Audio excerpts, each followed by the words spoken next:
Hey, Michael Rosenblum back here again talking about my new book, Don't Watch This, which comes out June 1st. Skyhorse, Simon & Schuster is the distributor.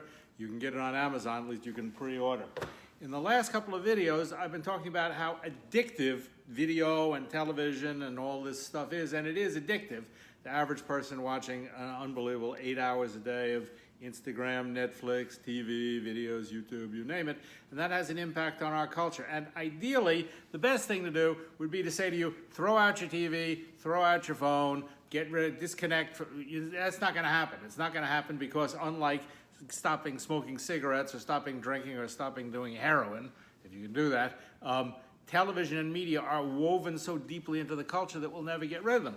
But there's an alternative idea, and of course that's the last third of the book, is what can we do since we have this thing, instead of just using it to buy more WeatherTech mats, which is probably how you spend most of your time, or wondering if you should be on Eloquist, which is what most of the thing does, or scaring you with a million terrible stories every day. What can we do with this medium to actually make it worth something? So in this little video, I give you advice, at least for news organizations, about how you can take this machine, this miraculous machine, and actually do something worthwhile with it instead of just grabbing eyeballs and selling them to advertisers and trying to turn a profit every year.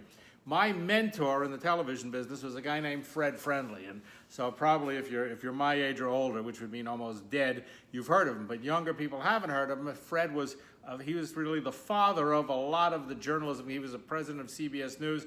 He was the producer for a guy named Edward R. Murrow, who you probably never heard of also. But if you go into the broadcast center at CBS, if they ever reopen it again, Murrow's picture is on the wall, and there's a giant, which is ironic, because he was the first correspondent. He really invented television news. He was their first great reporter, and he started in radio and then went to television. And then in 1958, he gave a fascinating speech at the RTNDA, which is the Radio Television News Directors Association, in which he said, this machine, television, can teach. It can do amazing things. But if you don't use it to do amazing things, it's just flashing lights in a box, which is what it turned out to be. That's what people ended up using it for. Well, at CBS, they were so outraged about this, they fired him, and they said he had fouled his own nest, even though he made the network for them, and he ended up as the first director of the Voice of America, relegated to and now after he's dead, of course, they made a big hero out of him. But what Murrow said in 1958 is actually true. This machine can teach, especially since we're on it 8 hours a day. So you could use it to teach people. Now, let's take a look at something like the evening news, right? CBS Evening News, right? Always breaking news, breaking news, breaking news. It always scares you a minute, 20 minutes, 20 minutes, 20. The weird thing is the same people watch the news every single day. I mean, Lisa and I, we said every morning we watch CBS This Morning. I'm sorry, John Dickerson, I thought you were much better, but you're gone. So we still watch the show, and the fact is that we watch it every single day, and people watch the news every day, and they watch the same thing every day. Don't think of it as an entertainment show with scary stuff to sell advertising. Think of it as a national classroom, which it is. So if you're the same people every single day, hour after hour, day after day, month after month after year, what you can do is you can create a curriculum to really educate people, which is something that television doesn't do, but it could do. It's a remarkably powerful tool. So instead of just doing now this, now this, now this, now this, a dumb story, a dumb story, a dumb story, a scary story, a dumb story, news and weather and sports, and we're done.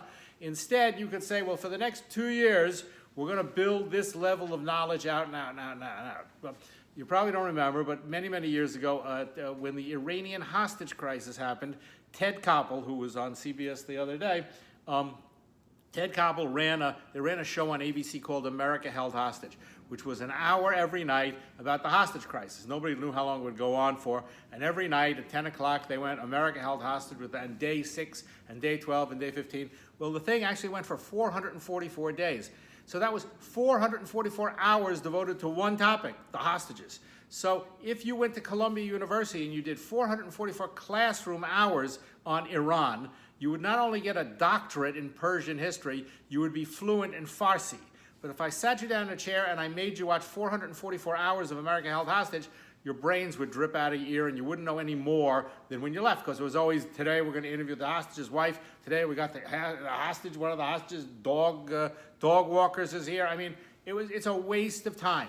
And most of what television is used for, television news is used for, is a waste of time, which is a tragedy, because you got the technology, you got smart people there, you have an audience. Now, especially everybody's inside, you have a locked-in audience. Here's a real chance to use this as an educational tool, to inspire, to educate, and to inform. We could try it. We could certainly do better than what we've done now, I think.